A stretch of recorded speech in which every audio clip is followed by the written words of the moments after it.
I never thought I would say this publicly, but the day I signed that paper was the day I lost everything. My savings, my investments, even the house that I paid for, and the worst part, I signed it myself. No threats, no gun to my head, just trust. And love, or at least what I thought was love. It started like any normal evening. She came to me with papers and said it was just restructuring our assets. Tax benefits, she said, financial planning. It's smart. She told me her financial advisor recommended we move some properties temporarily under her name to reduce liability.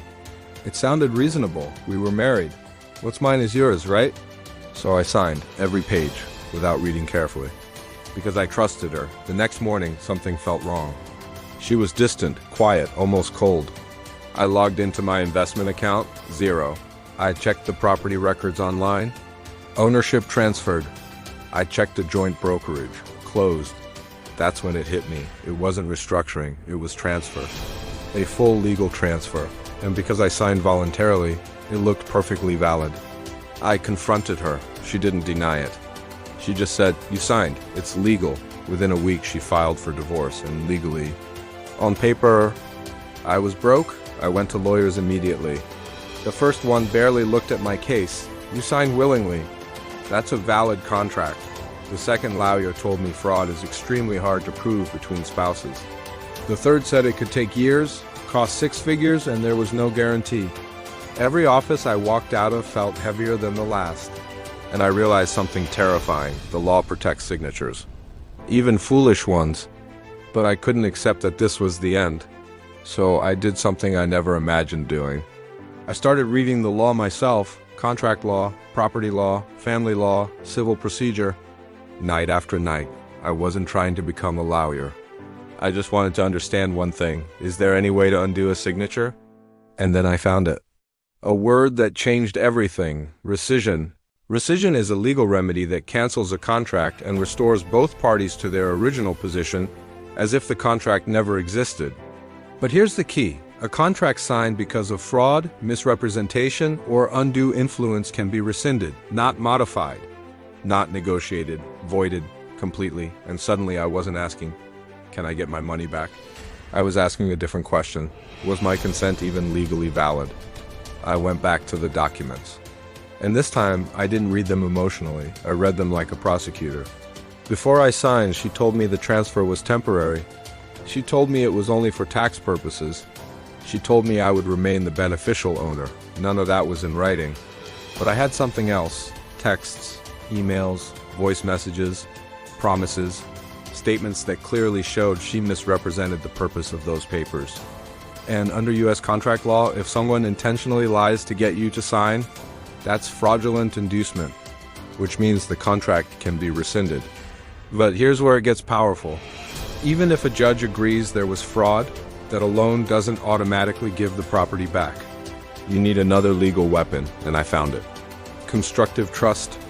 A constructive trust is when a court says, yes, the property is legally in her name, but she holds it for you because keeping it would be unjust. In other words, the court treats her like a temporary holder, not the true owner. That was the second piece of the puzzle, but I wasn't done, because there was still one big risk. What if she sold the house before the case finished? What if she moved the money? Then I discovered the third move. Lis pendens. Lis pendens is a public legal notice filed in property records. It tells the world, this property is under legal dispute, and once that notice is filed, no bank will finance it. No buyer will touch it. No clean sale can happen. It freezes the property in place, legally, and she didn't see it coming. So I stopped begging lawyers to get my money back. Instead, I hired one attorney and told him exactly what I wanted to file: a lawsuit for fraudulent inducement, rescission of contract, constructive trust, and filing a lis pendens on the property immediately. When the paperwork was served, she panicked because she thought the signature was the end of the story, but legally, it was just the beginning. In court, her argument was simple. He signed voluntarily. Our argument was stronger. He signed based on intentional deception. We presented text messages showing false promises, financial records showing sudden transfers, Evidence of her filing for divorce immediately after asset transfer, witness testimony from a friend she confided in. Then came the turning point. The judge asked her a simple question: if this was temporary restructuring, why file for divorce 3 days later? Silence. That silence spoke louder than any argument. Months later, the ruling came. The court found sufficient evidence of fraudulent inducement. The transfer agreements were rescinded, voided, as if they never existed. Then the judge imposed a constructive trust over the assets, meaning legally, she never truly owned them. She was holding them improperly, and they had to be returned.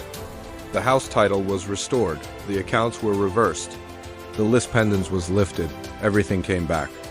Not because I outsmarted her emotionally, but because I understood the structure of the law. Here's what shocked me most. The law doesn't just protect signatures, it protects consent.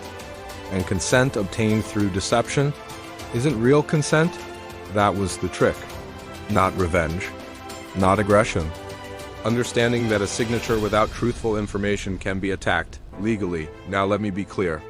Not every bad marriage deal qualifies as fraud. Regret is not fraud. Bad judgment is not fraud, but intentional misrepresentation.